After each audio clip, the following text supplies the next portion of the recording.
Shields versus Dezurn 2. Pretty good fight, but I also want to address the racist comments on the DAZN app. Let's talk. Push the weight in no flex. Flex the live is one in the six. Fit the runner, boy, you nigga, no question. You will run a motherfucker high stepping. Hey, you never had a big enough weapon. Motherfucker never learned your lesson. I'm a 88 pack nigga. I'm a 88 pack nigga. I mean, day walker, drink blood, fangs out, full moon, motherfucker, change like a hoe, nigga. I'm just a nigga from the hood trying to stack a little cheddar for the money.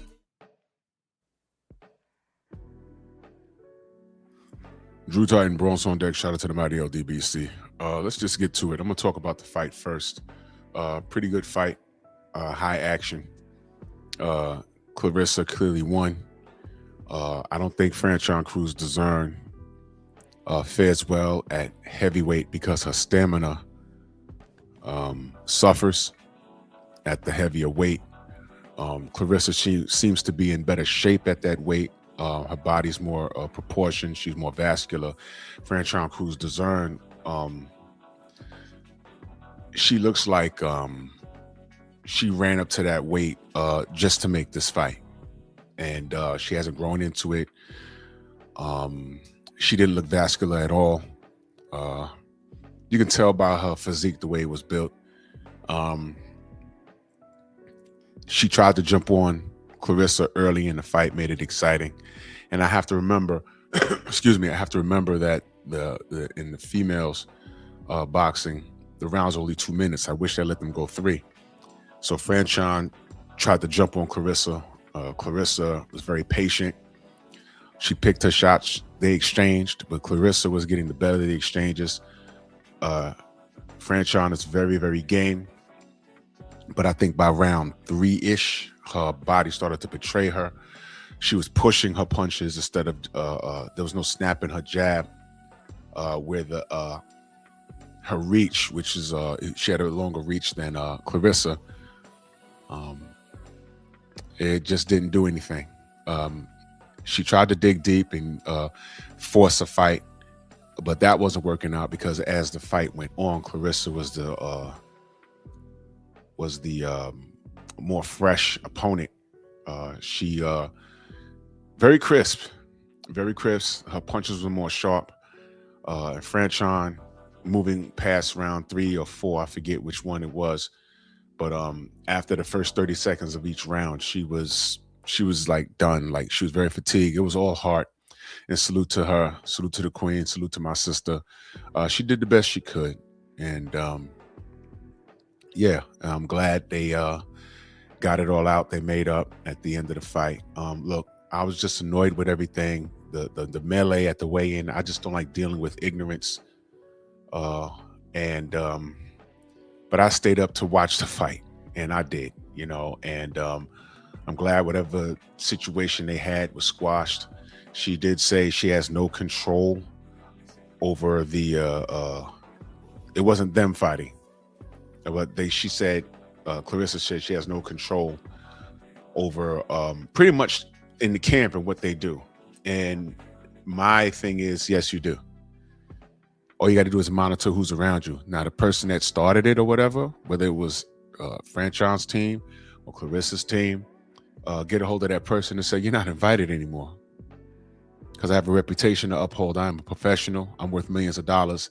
And you are legitimately about to ruin the bag. If you remember, Clarissa had something else happen at a weigh-in, I think a year or 2 ago, I forget. But that was ridiculous. So we don't want to make this a habit, Clarissa.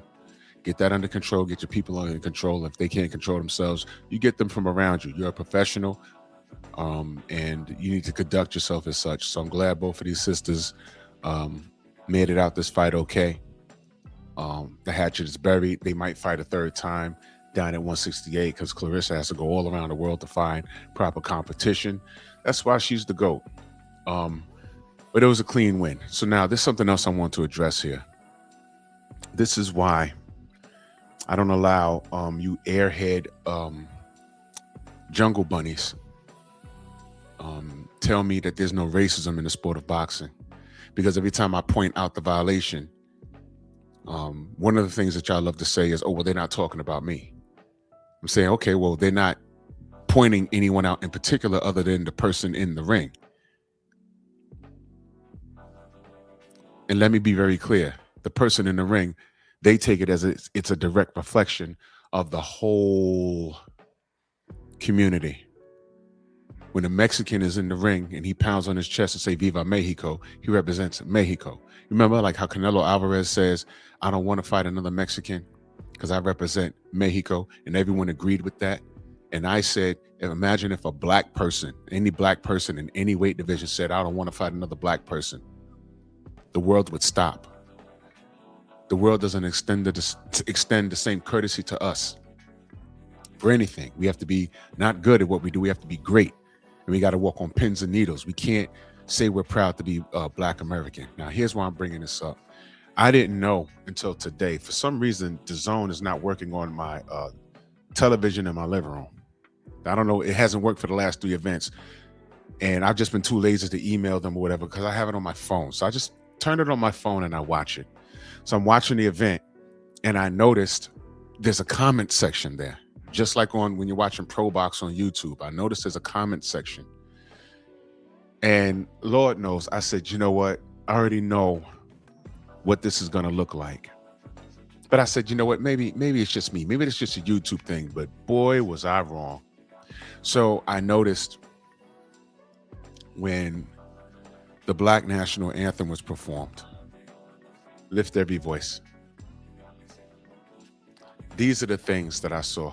And I had to screenshot this. And I was like, man, I know you can't screenshot or screen record on your phone when you're watching DAZN. They have it set up like that. Very smart. But they do allow you to screenshot. Now, I'm going to share these screenshots with you. If somebody sends this video to DAZN, or if there's a DAZN employee watching my video, watch this change, because this is the things that I saw. I want to show you while Lift Every Voice was being sung. I just looked at the comment section. Look at what's being written. I mean, there were a lot of people celebrating Happy Black History Month and things of that nature. The first woman, her name escapes me, she sung Lift Every Voice. And then Kelly Price, salute to her. Glad to see her. She came out to sing the regular national anthem, but she sung the end of it and continued to sing Lift Every Voice. But look at what it is. Look what's happening here. Enough of this crap music. And these are just the things that I've seen. Like I couldn't screenshot fast enough. Very disrespectful. They were saying things about Papoose and Remy. This is ghetto. Who's the producer? That was horrible. Now let me explain something to you. If you've gone to any sport events, when they sing the national anthem, take a look around you. Who has their hand, excuse me, who has their hands over their hearts? Who is saluting the flag? There's a lot of military, retired, and currently serving. They take that flag and that national anthem very seriously. As a matter of fact, there was a situation where there was I think a basketball event, maybe been last year, and they had some black dude with long dreads. He's singing the national anthem, and at the very end, he says, "Land of the free and the home of the gay," and he did some move. And I said, oh, he's a fairy. But wait a minute. Why do you pick the country's national anthem to force your agenda? We don't care how you feel and what you're living with or whatever's going on with you. Why did you pick the national anthem to do that? I found that disrespectful. I did. And this was a black dude, by the way. And I saw that on Instagram. And you should have read the comments. They bashed gay people, and they also bashed, well, they bashed him personally, but they bashed gay people. But surprise, surprise, he so happened to be a gay black man. You should have read what was going on.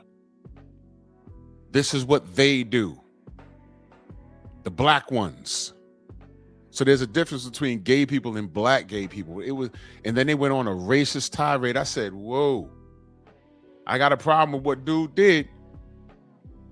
But my goodness, it turned into an attack on black people, is what I'm saying, on that thread. And I was just reading it like, woo, whoa. So here we are, Black History Month. You have these two sisters about to lock horns. They choose to sing Lift Every Voice. And I'm just reading the comment section. We got another one here. What is this? What anthem was that? Right? They put in the emojis with the cats there. Ah, Lord, look at that. Who's producing this? See what I mean? What else we got here? Someone says, oh, these comments, I can't. Someone's obviously annoyed with it. Yo, my stomach. You know, it was very disrespectful. Look at this. Look at the faces they put in. I feel like I'm at a funeral. Right? This is what I was screen shooting this. I said, man, and this is just a few. You know? Look at this. Horrible. You know, and it was a lot of this. There was some support, but there was a lot of this disrespect. This one person says, that's what I'm talking about, finally our anthem. Well, you must have missed the last event because this is not the first time Clarissa made sure that Lift Every Voice was performed, man. But I just wanted to point that out, man, because you need to understand when I talk boxing and I talk about the injustice that happens to black fighters. You young kids, when you say that, oh my God, you OGs, you old people, it's not all about race. Why it's not about race? Why it's not about race? You don't understand that you've become an enemy of the state, because the people that are thinking on that level against us, they look for people like you to do their work.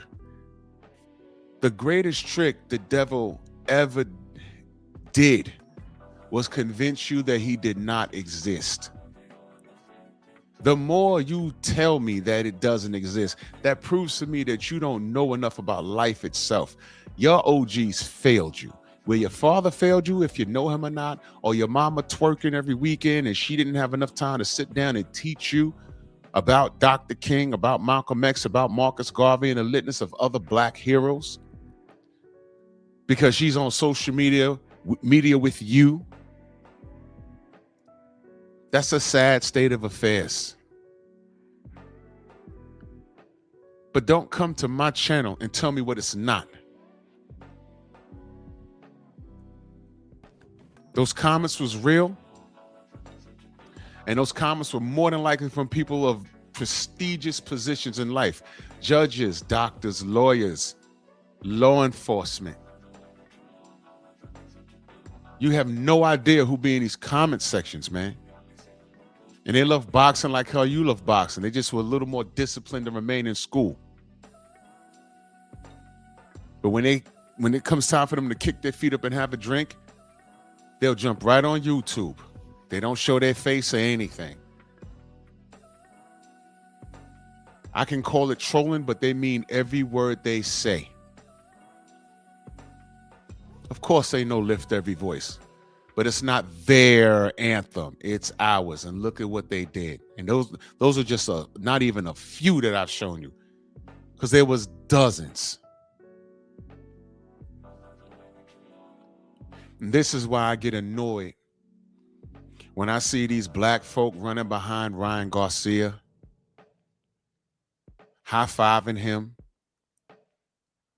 talking to him like nothing happened, like he didn't say what he said. He told you, I said what I said, I don't apologize, and y'all not gonna do anything. Boom, title shot. Leapfrogs everybody. And Mauricio Sillyman says, I'm doing what's best for business. You ask me, when has he ever done a favor like that for any black fighter? And before you tell me Jamal Charlo he told Chris Mannix that he tried to strip Jamal Charlo, but Jamal Charlo told him, and I quote, "This is the only thing that's keeping me alive." He basically said, and it's according to Mauricio Sillyman, what he told Chris Mannix, go watch the interview. If I strip Jamal Charlo, he basically said he'd commit suicide. No. That's the reason why you take the belt from him. You leave that meeting, you call the police, and you give them the direct quote, and you get that young man some the help that he needs. You don't kill yourself over a WBC belt. I think he's lying. These demons are symbolic.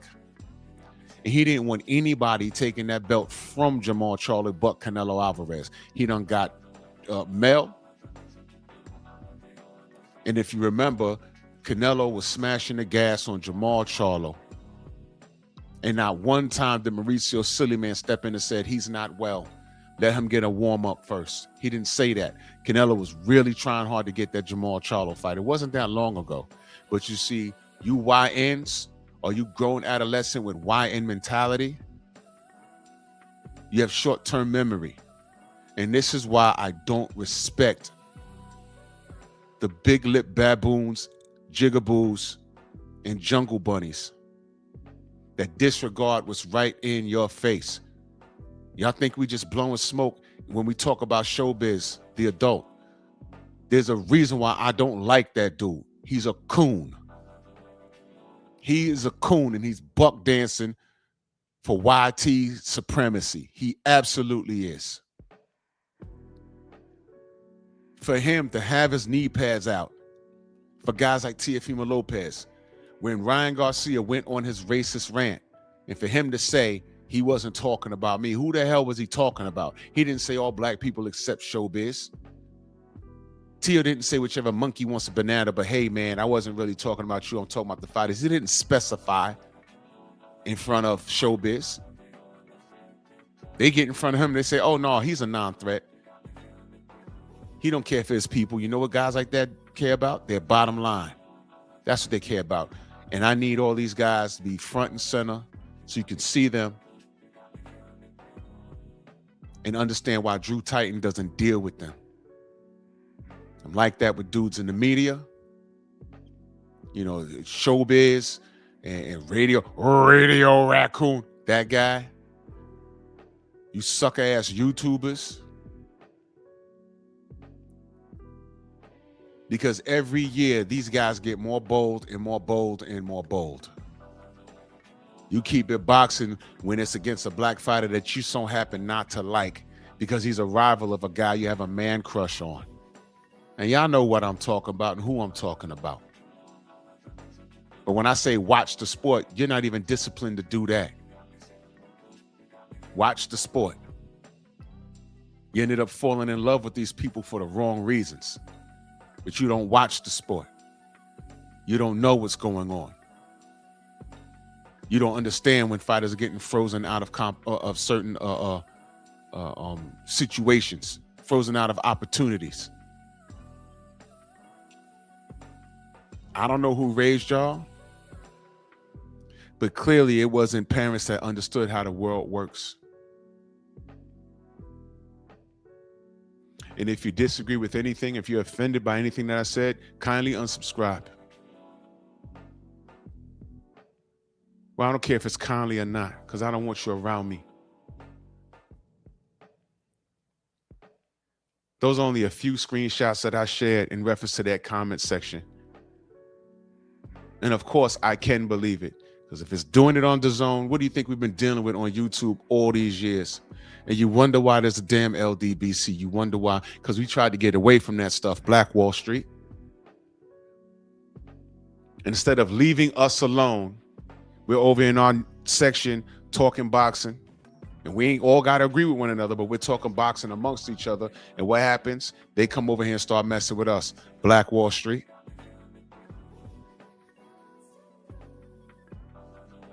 Normally I say, let me know what you think, but at this point I don't care because I know what I know.